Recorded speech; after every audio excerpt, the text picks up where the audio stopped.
One of the first things you have to do if you want to be successful in affiliate marketing is to build a list. And I'm sure you've heard this before, okay? You absolutely have to build a list if you want to be successful in affiliate marketing, okay? The main reason you want to build a list is once you have a list of subscribers, you can continually promote affiliate products to them.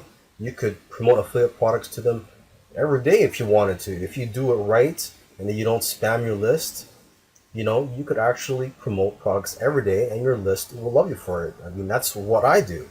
Okay.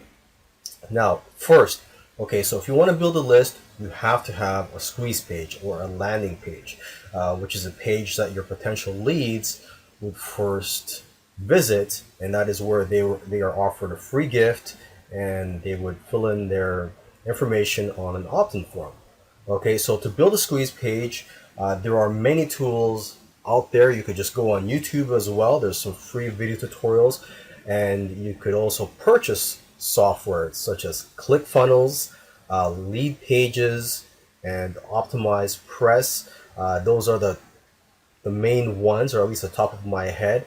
And I'm sure there's a lot of other tools that are cheaper, but these three tools are probably one of the most expensive. Actually, I'm not sure about Optimize Press, but I know with ClickFunnels and Lead Pages, they are pretty expensive. I use ClickFunnels, and it is very easy to build a professional looking squeeze page with ClickFunnels.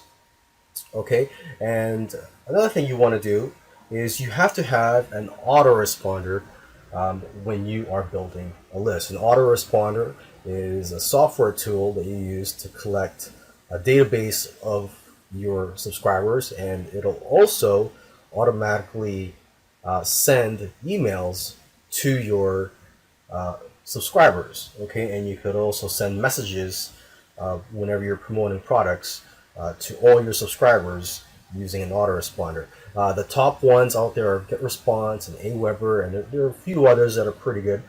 I highly recommend GetResponse though. Okay, so with that said, I'll see you in the next video.